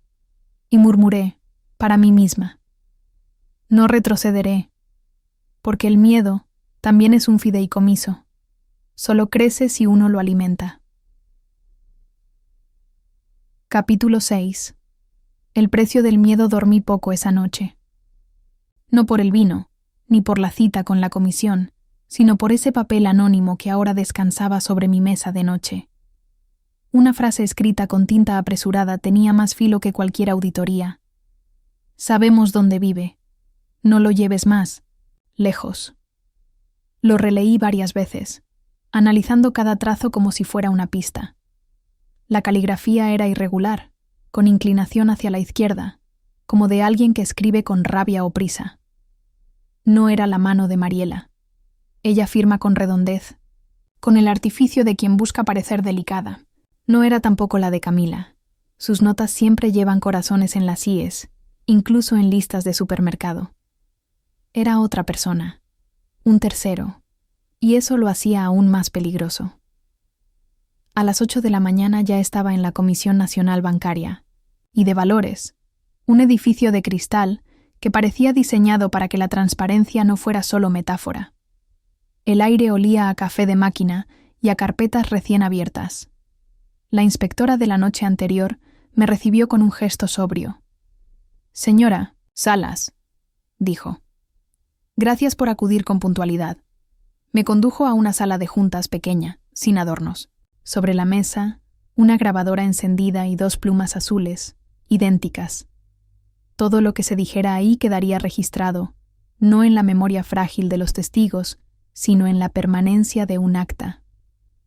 Respondí preguntas durante casi 2 horas, sobre los orígenes del fideicomiso, la mecánica de las becas, los protocolos de transparencia. Mostré facturas, balances y hasta recibos que guardaba desde hacía años. Había preparado mi vida como quien prepara un archivo, con copias de respaldo para cada acusación futura. Cuando mencioné el correo de Camila y la LLC en Delaware, la inspectora no se sorprendió. «Ya lo investigamos», dijo. «La empresa existe, y su sobrina figura como socia fundadora junto a un hombre llamado Iván Cordero. ¿Lo conoce?». Sacudí la cabeza. El nombre me era ajeno. Según los registros, continuó, es un empresario con antecedentes por fraudes menores. Nada de cárcel, pero varias demandas civiles. Parece ser quien la convenció de montar la fachada. Tomé nota mental. Ahora el tablero tenía una pieza más. Camila no había ideado sola aquella jugada. Alguien le había susurrado la estrategia. Antes de retirarme, saqué el sobre anónimo de mi bolso y lo puse sobre la mesa. Esto lo encontré en mi puerta anoche. La inspectora lo abrió, leyó la frase y alzó la vista. Lo investigaremos, dijo. Pero le advierto algo, señora Salas. Cuando se toca dinero, siempre aparecen sombras. No subestime a nadie. Asentí. Ya no subestimaba nada. Esa tarde, de regreso en mi apartamento, encontré el edificio agitado. El portero me detuvo con nervios en los ojos. Señora Elena, vinieron 2 hombres preguntando por usted. No se identificaron. Dijeron que volverían. El estómago se me heló. Entré deprisa y cerré la puerta con doble llave. Desde la ventana miré la calle. Nada extraño, salvo un coche negro estacionado demasiado tiempo. Respiré hondo.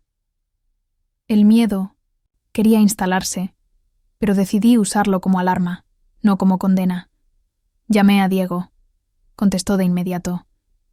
¿Todo bien?, preguntó preocupado. No del todo, respondí. Necesito que revises si hay movimientos recientes en el fideicomiso, algo fuera de lo común. Y, una cosa más. Averigua todo lo que puedas de Iván Cordero. Lo haré. Pero Elena, cuídate. Esto ya no es solo una auditoría. Colgué y me serví un café. La cafeína no me despejó, me endureció. Al anochecer, recibí una llamada de Miram Sintosnintes, número desconocido. Contesté. ¿Contenta, tía? Era la voz de Camila temblando de rabia. ¿Contenta de destruirnos? No los destruí yo, dije con calma. Ustedes cavaron el hoyo.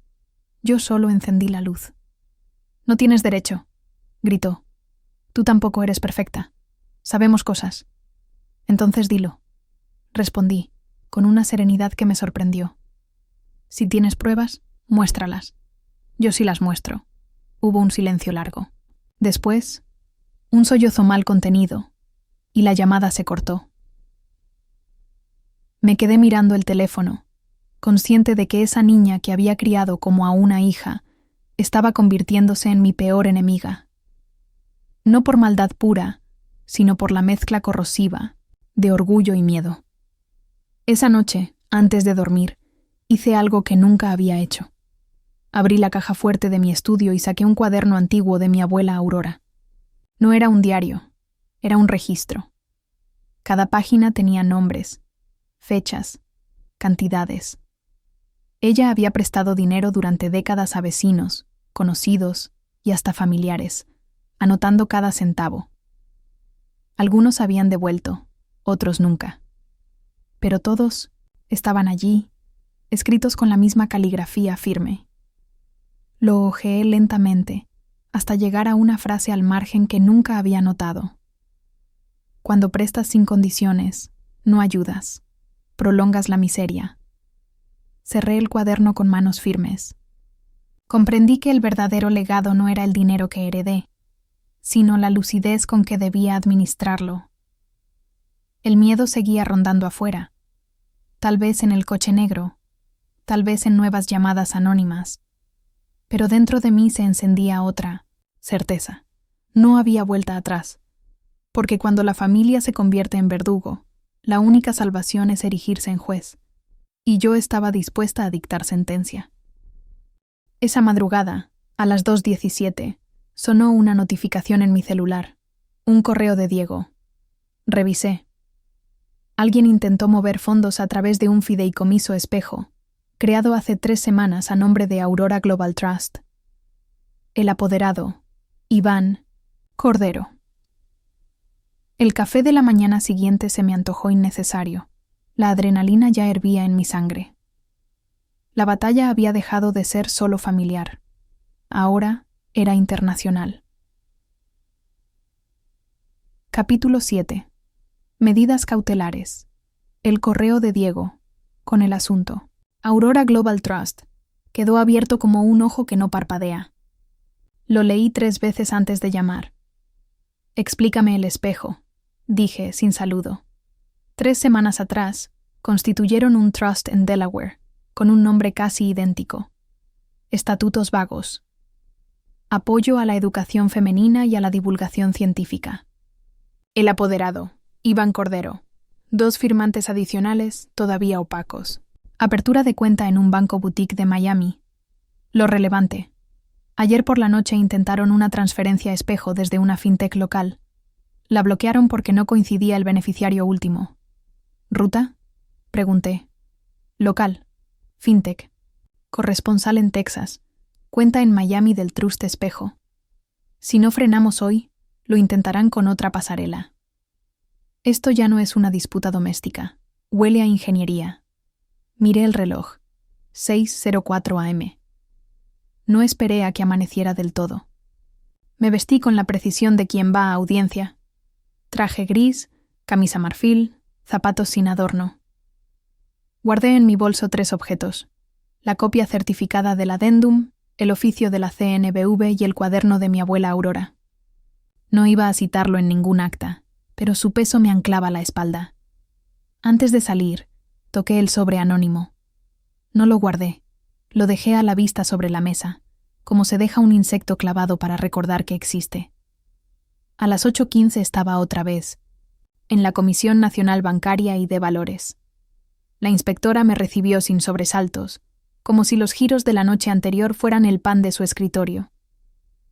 Diego me compartió la alerta de Aurora Global Trust. Empecé. Necesito 2 cosas. Una notificación a la unidad de inteligencia financiera para congelar de forma preventiva el espejo y un oficio de no conformidad para que el banco corresponsal en Estados Unidos active controles reforzados. La inspectora abrió su carpeta azul marino. La UIF ya está copiada, dijo.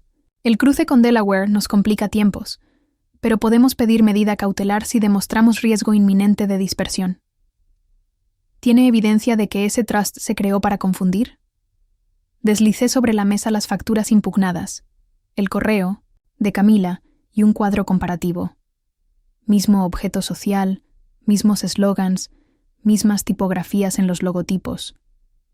Y en la columna final, la coincidencia. Embajadora en redes, C. Salas. Esto no es coincidencia, concluí. Es clonación reputacional. La inspectora asintió con un gesto que fue, a la vez, profesional y humano. Presentaremos un acuerdo de congelamiento por 48 horas, renovable. Paralelamente, yo emitiré requerimientos de información a la fintech y al banco local. Pero necesitamos otro frente, juez civil de lo mercantil, para medidas en territorio. ¿Tiene abogado? Tengo notario, dije. Y a Diego, pero quiero a alguien que sepa litigar con precisión quirúrgica. Conozco a una, respondió. No hace favores, hace sentencias. Le mandaré su contacto. Me entregó una tarjeta. Lique Almudena Ríos, litigio financiero. Llamé en cuanto salí del edificio. Me contestó una voz pulcra y sin adornos. ¿Puede verme en 40 minutos? Preguntó, sin cortesía decorativa. Puedo, respondí. El despacho de Almudena era un rectángulo sobrio con una ventana, que daba al tráfico como quien mira un río que no se detiene. Sobre su escritorio, en vez de diplomas, había 2 sentencias enmarcadas. Una medida cautelar confirmada en segunda instancia y un amparo ganado contra una resolución caprichosa. Hablaba poco. Preguntaba con bisturí. Cuénteme en 10. Pidió. Sé. Lo di en 8. Antecedentes del fideicomiso. Adendum. Suspensión. CNBV. Correo a la LLC. Trust Espejo. Intento fallido de transferencia. Rumor de pasarela alternativa. Queremos 2 cosas, cerró ella. Anotación preventiva de uso indebido de marca y similitud fraudulenta, y prohibición de hacer para que ningún tercero use denominaciones confundibles con Beca Aurora. Para el espejo, un arraigo de recursos. No se mueven del sistema hasta nueva orden. Para eso, necesito un peligro en la demora, in extremis. El peligro es este, dije, mostrando el correo con el «nadie lo revisa» y la bitácora de intentos de cobro. Y esto, añadí, sacando el seguro de plástico del interruptor. La torpeza ya se combinó con la saña. Almudena no le tembló ni la pestaña. «Vamos al juzgado», dijo. «Hoy salimos con Diego al lado, móvil en mano, abriendo túneles, confirmaciones, folios, acuses». El juzgado 10º, primero de lo civil y de lo mercantil, olía a papel timbrado y a reloj sin aceite. La secretaria de acuerdos nos miró con esa mezcla de hastío y curiosidad que genera el olor a caso real. Almudena presentó su escrito con mintus, la firmeza de quien no abre un expediente. Lo empuja. Adjuntó nuestra montaña, adendum, oficios, proyecciones, correo, copia del acta notarial y una declaración jurada mía sobre el riesgo de dispersión de fondos de donantes extranjeros. Peligro. En la demora acreditado, dijo la jueza, luego de 20 minutos de lectura que parecieron un siglo. Se decreta medida cautelar. Se ordena a las instituciones financieras locales abstenerse de procesar cualquier transferencia relacionada con Aurora Global Trust, hasta por 72 horas, prorrogables. Se requiere a la UIF pronunciarse en el mismo término. Se ordena, además, la prohibición de uso de denominaciones confundibles con beca Aurora en territorio nacional hasta el fondo del asunto. Notifíquese hoy. Alzó la vista. Y citen a las partes a audiencia incidental mañana a las 10:00. La firma cayó con un golpe de martillo invisible. Yo exhalé por primera vez en horas. No era victoria, era una tabla en mitad del río. Gracias, dije, con la gravedad que merece, la ley cuando te salva la respiración. No me dé las gracias, replicó la jueza. Sostenga su caso, lo demás lo hace el expediente. A la salida, el teléfono de Diego vibró como si tuviera fiebre. La fintech ya recibió el oficio, dijo. Bloqueo aplicado. El banco local también. La UIF acusa recibo. Están pidiendo a su homóloga de Estados Unidos un hold administrativo. Y... miró otra notificación. Iván Cordero acaba de intentar entrar en su banca en línea desde un IP fuera del país. Falló 3 veces. Está nervioso. Que se ponga más, respondí. El mundo, entre tanto, hacía lo que hace. Se movía. Reporteros llamaban. Donantes escribían para apoyar. 2 becarias me enviaron audios llorando, prometiendo que ellas no tomaban ni un peso sin factura. Abrí cada mensaje. Respondí con frases cortas, firmes. Aprendí que en la crisis, las sílabas deciden el espesor del suelo. A media tarde, recibí una llamada que no esperaba. Mi madre. Hija, dijo, con un hilo de voz. ¿Qué está pasando? Nunca la había puesto en medio. Nunca. Era mi regla de oro. Cerré los ojos un segundo, buscando el tono exacto entre piedad y columna vertebral. Estoy ordenando, respondí. Voy a proteger la beca. Y voy a ponerle límites a Mariela y a Camila. Tu hermana está destrozada, susurró. Dice que la odias. No la odio, dije. Le estoy devolviendo el respeto. De otra forma no lo entendería jamás. Silencio. Escuché su respiración, un leve golpecito de reloj sobre madera. Tu abuela estaría orgullosa, dijo por fin. No te sueltes. Breve pausa. Pero cuídate. Anoche vi un coche afuera. Lo sé, respondí. Ya no camino sola. No era fanfarronería. Desde el juzgado, Diego insistió en que un guardia discreto me acompañara un par de días. Acepté. La dignidad no excluye el blindaje. A las 7:10 p.m. reuní al consejo de la fundación por videollamada. 12 recuadros, 12 rostros con matices de agotamiento y voluntad. Proyecté la resolución de la jueza, los oficios de la CNBU y la constancia de la UIF. Les pido un voto de confianza para activar el protocolo de crisis. Comunicación pública en 2 tiempos. Auditoría externa con firmas propuestas por la CNBU y suspensión de cualquier relación con C. Salas Media LLC y derivados. Respiré. Además, propongo modificar el estatuto para eliminar beneficiarios familiares. El apoyo a la familia se hará, si es necesario, en otro vehículo, con otras reglas. Aquí no. Los rostros me devolvieron un segundo de espejo.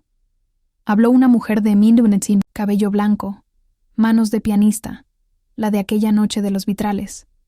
A favor, dijo. Y gracias. Se sumaron los demás, 1 a 1. Votación unánime. En mi garganta, una piedra se deshizo en agua. Y una cosa más, añadí. Mañana, en la audiencia incidental, quiero que asistan quienes puedan. No a aplaudir, a ver. Las instituciones se fortalecen también con ojos. Cerramos. A los 5 minutos, explotó mi pantalla con capturas de apoyo. La validación pública. Iba tomando forma de muralla. Cuando creí que el día había tocado fondo, sonó el teléfono con un nombre que ya era sombra. Mariela. No quiero pelear, dijo sin preámbulos. Sonaba cansada, rota. Necesito hablar contigo, y sola. La tentación de decir con el notario fue instantánea. La contuve. Recordé la oficina, el interruptor, la CNBV, la jueza, la UIF. Recordé también la niña que fuimos las dos, cuando mi abuela nos ponía a sumar con piedritas en la mesa. Un café, dije. Mañana, 8 de la mañana, terraza del conservatorio. Lugar abierto, 15 minutos. Iré, susurró. Gracias. Colgamos. El guardia me miró con una ceja alzada. Asentí. Lugar abierto. Luz. Gente. Nada de puertas cerradas. Esa noche no. Hubo vino. Hubo papeles. Almudena me mandó por correo el borrador de la demanda de fondo contra Iván y contra quien resulte responsable. Adjuntó jurisprudencia. Casos de confusión de denominación, engaño al consumidor, administración fraudulenta. Su estilo no tenía gracia, tenía dientes. Mañana, después de la audiencia, la presentamos, escribió. O antes Siloné. ¿Prefiere? El arte de litigar también es timing. Respondí con un vamos. Su ok llegó como un disparo seco. A medianoche, caminé hasta mi estudio. Abrí la caja fuerte. Guardé el cuaderno de mi abuela y saqué una carpeta que no tocaba, hace años, mi propia historia fiscal. Declaraciones, comprobantes, contratos, un hilo limpio. No por paranoia, por respeto. El respeto a veces es el único paraguas cuando el cielo decide probar su peso. Me acosté tarde. Dormí poco. Y aún así, al amanecer, mi cabeza era un vidrio claro. La audiencia incidental empezó puntual. La jueza, idéntica a la víspera. Sobria, exacta. Llegó Almudena con sus carpetas. Llegó Diego con sus acuses. Llegó la inspectora con su azul marino. Del otro lado, por fin, Iván Cordero. Era más joven de lo que imaginé. Traje impecable, sonrisa que no alcanza a tocar los ojos, un reloj demasiado caro para su discurso de emprendedor emergente. Entró con la insolencia teatral del que confunde un juzgado con un foro. A su lado, un abogado de peinado aceitado, rostro adusto. Señor Cordero, dijo la jueza, explíqueme por qué Aurora Global Trust tiene el mismo objeto social, la misma imagen y la misma embajadora que la beca Aurora. El abogado habló primero, sacando papel membretado como si sacara palomas de un sombrero. No hay confusión, entonó. El término Aurora es genérico. Mi cliente busca impulsar la educación en otra jurisdicción. Cualquier parecido es coincidencia. Almudena no sonrió, expuso. Coincidencia es encontrar dos claveles en un mercado, dijo. Esto es apropiación táctica, el mismo eslogan, las mismas piezas gráficas, la misma persona como embajadora. Y aquí, su correo, puso en pantalla el nadie lo revisa. Si quieren hablamos de Dolotiván, por primera vez se tensó. Intentó intervenir. Yo solo... Hable cuando se le pida, lo cortó la jueza, sin elevar la voz. La inspectora solicitó la palabra. La UIF acaba de confirmar un hold en la cuenta de Miami, anunció, y su contraparte pidió soporte documental del uso del nombre. Si su señoría confirma medidas, el freeze puede prolongarse. La jueza asentó, y sus palabras fueron la primera piedra pesada del día. Se confirman las medidas cautelares, dictó. Se prohíbe cualquier uso de denominaciones confundibles, y se mantiene el bloqueo. Señor Cordero, su proyecto no moverá un centavo sin este juzgado encima. Y usted, señorita Salas, se volvió a Camila, que había entrado tarde y en silencio. Queda apercibida. Cualquier interferencia será considerada desacato. Pausa. Nos vemos en la principal de fondo. El murmullo recorrió la sala como una ráfaga contenida. No aplaudí. Nadie aplaude en un juzgado. Pero mis manos, descansando sobre el regazo, dejaron de temblar. Al salir, los pasillos olían a tinta reciente. Iván se acercó con su sonrisa ya sin barniz. «Señora Salas», dijo, en voz baja, «no se equivoque de enemigo. Todos quieren su dinero. Yo al menos se lo haría crecer». «Prefiero que crezcan las muchachas», respondí. «Y que usted aprenda que no». Lo vi alejarse con pasos compactos, la espalda rígida. Anoté mentalmente cómo camina un hombre cuando por primera vez se topa con una pared que no puede comprar. A las 8:02 llegué a la terraza del conservatorio. El guardia se quedó a 10 metros, discreto. El aire olía a pan tostado y a plantas húmedas. Mariela ya estaba ahí, sin maquillaje, el cabello recogido, en un desorden honesto que no le veía desde que tenía 20. Me miró con ojos de una mujer que, por fin, admite no saber dónde quedó la salida. «No vengo a rogar», dijo. «Vengo a decirte la verdad. No dije por fin. No dije nada. El silencio, bien usado, es una silla que sienta a todos. Yo traje a Iván», soltó. «No, Camila. Yo lo presenté. Me prometió que tú no te enterarías, que todo iba a parecer una expansión de tu proyecto. Me prometió pertenecer», parpadeó. Y yo tragué saliva con ella. Lo creí, porque no podía más con ser la hermana de la perfecta. Quería algo mío, aunque fuera un espejo. La palabra espejo me raspó por dentro. «Por eso el interruptor», dije. Negó con la cabeza, rápido. El interruptor fue Camila. Yo no lo sabía. Se tomó la frente con la mano. Pero lo demás, sí. Yo abrí la puerta. Yo le enseñé los huecos de la casa. No me dolió menos, por oírlo. Me dolió distinto, como cuando un médico te muestra la placa y tú por fin ves el hueso roto. «Vas a devolver lo improcedente», dije sin elevar la voz. «Y vas a declarar ante la CNBV lo que acabas de decirme. Yo te voy a acompañar, sí, pero no voy a taparte». Mariela asintió. Las manos le temblaban sobre la taza. «Lo haré», susurró. «Solo cuida a Camila. Está perdida». Yo la perdí primero. Nos quedamos en silencio mirando los arriates. El sol tocó apenas el vidrio del edificio de enfrente, y por un instante sentí una tregua. Entonces sonó mi teléfono. Almudena. ¿Sí? Cambio de planes. Su voz venía con filo. Acaba de entrar a oficialía un amparo promovido por Iván para levantar las medidas. Jueza distinta, juzgado de distrito. Y algo más. El coche negro está registrado a nombre de una empresa suya. Tenemos que movernos ya. Levanté la vista. En la calle, a media cuadra, el coche negro encendió intermitentes como si hubiera oído mi nombre. Mariela me miró, pálida. «¿Qué pasa?» Guardé el teléfono. Me puse de pie, sintiendo en la nuca la electricidad de las viejas alertas. «El espejo va a intentar romperse», dije. «Y quizá no solo con demandas. El guardia ya venía. Hacia nosotras». En mi pantalla, una nueva notificación apareció a toda luz. Movimiento rechazado. Intento de transferencia desde tarjeta física terminación 0241. Ubicación, gasolinera carretera a la salida norte, 0758 AM. Titular C. Salas. Mi pecho se apretó. Camila. en carretera, huyendo o metiéndose donde ya no alcanzan las medidas cautelares.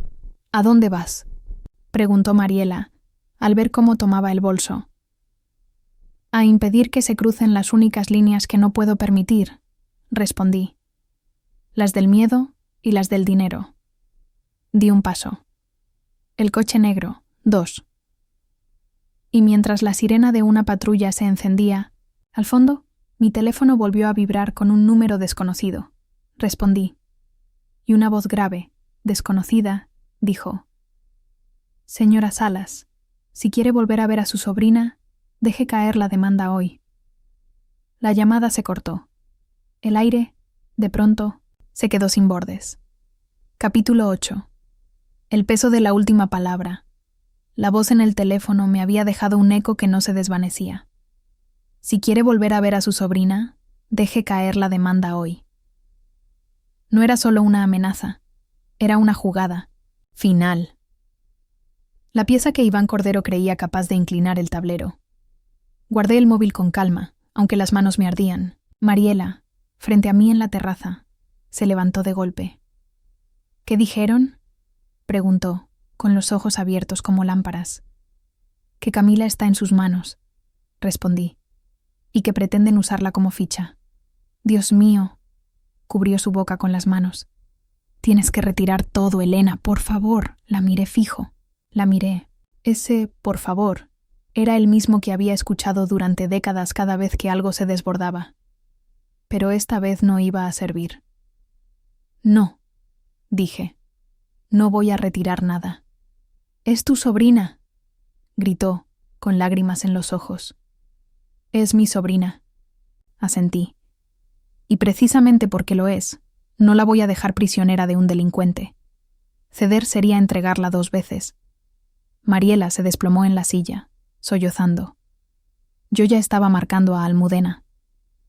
«La tienen», le dije sin rodeos. «Necesito activar a la policía y a la fiscalía de inmediato». Su voz no tembló. «Ya sabía que lo intentarían», contestó. «Mantén la calma. Ellos creen que con amenazas pueden doblar el expediente, pero si involucramos a la fiscalía antisecuestros, se acabó el juego. Voy a mover a un juez penal para una orden de localización urgente. Tú, mientras, guarda cada detalle. Hora, número de teléfono, grabación si la tienes. Esto ya no es civil. Es crimen». La noche cayó como un telón pesado. En mi apartamento, con el guardia afuera de la puerta, esperé noticias. El reloj marcaba las 22:00 cuando el teléfono sonó de nuevo. «Tía». Era Camila, con la voz quebrada. «Estoy bien. Estoy en un cuarto. No sé dónde. Dicen que si tú firmas un papel mañana, me dejan ir». Tragué saliva. «Escúchame, Camila. No firmo nada. Pero voy a sacarte. Aguanta. Tengo miedo», susurró llorando. «El miedo no te define», dije, con la voz más firme que encontré. «Lo que te define es lo que hagas después». La llamada se cortó bruscamente. Me quedé sola con el zumbido del silencio. Y entonces recordé el cuaderno de mi abuela Aurora. Lo abrí como si buscara un versículo, y encontré la frase que había escrito en tinta azul: «Cuando el miedo aprieta, la dignidad respira por ti». Respiré. Dejé que fuera la dignidad la que llenara mis pulmones. A las 3:47 de la madrugada, Almudena me llamó. La policía localizó el coche negro en un galpón a las afueras de la ciudad. «Están entrando ahora mismo». No tardó en llegar el siguiente mensaje. Una foto enviada por un agente. Camila, cubierta con una manta, saliendo entre policías armados. Viva. A salvo. Las piernas me temblaron por primera vez en días. Me dejé caer en la silla, con lágrimas que no eran de derrota, sino de alivio feroz. La mañana siguiente, el juzgado estaba lleno. Reporteros, donantes, curiosos. El juicio de medidas se había vuelto noticia nacional. Iván Cordero entró esposado, su sonrisa borrada, custodiado por 2 agentes. Mariela y Camila estaban en la sala, la primera devastada, la segunda con la mirada baja, aún marcada por la noche anterior. La jueza habló con la claridad de una campana. Con base en las pruebas aportadas, las confesiones y la investigación en curso, se decreta la exclusión definitiva de Mariela Salas y Camila Salas como beneficiarias del fideicomiso, y se confirma el bloqueo de Aurora Global Trust. Asimismo, se da vista al Ministerio Público por la presunta comisión de delitos de fraude, asociación delictuosa y privación ilegal de la libertad. Los murmullos estallaron. Yo permanecí inmóvil, con las manos entrelazadas. No celebraba. Solo respiraba. Camila levantó la vista y me buscó con los ojos. No había odio en ellos, solo un vacío doloroso, el de alguien que por fin comprende la magnitud de lo que perdió. Mariela lloraba en silencio. Al salir del juzgado, frente a los micrófonos, dije una sola cosa. La familia puede equivocarse, puede herirte, puede traicionarte. Pero la justicia existe para recordarnos que el amor no se mide en dinero, sino en límites. Hoy la beca Aurora sigue viva, y yo también. Un año después, estaba en el auditorio de la universidad donde se graduaban 20 nuevas becarias. Todas con birrete, todas con diplomas en la mano. Yo las miraba desde la primera fila, y en mi bolso llevaba, como siempre, el cuaderno de mi abuela. El presentador me pidió unas palabras. Subí al estrado, respiré el aire cargado de juventud y esperanza, y hablé. Hace un año, aprendí que proteger lo que amas a veces significa enfrentarte a quienes más quieres, pero también aprendí que la dignidad, cuando se sostiene, se convierte en semilla. Y ustedes son la prueba. El aplauso fue largo, vibrante. Una de las jóvenes me abrazó al bajar. Tenía lágrimas en los ojos. Gracias por no rendirse, me dijo, y entendí al fin que la verdadera herencia no eran cuentas bancarias ni fideicomisos, sino la valentía de decir no más. Esa noche, de vuelta en mi apartamento, grabé un mensaje para las redes de la fundación. Si esta historia te conmovió, dije mirando a la cámara, síguenos. Cada semana compartimos relatos de lucha, de justicia y de dignidad, porque la vida está llena de traiciones, pero también de victorias. Y la tuya puede ser la próxima. Apagué el teléfono, miré por la ventana y, por primera vez en mucho tiempo, no vi coches negros, ni sobres anónimos, ni llamadas insistentes, solo la ciudad respirando conmigo. La paz no era ausencia de ruido, era la certeza de haber hecho lo correcto.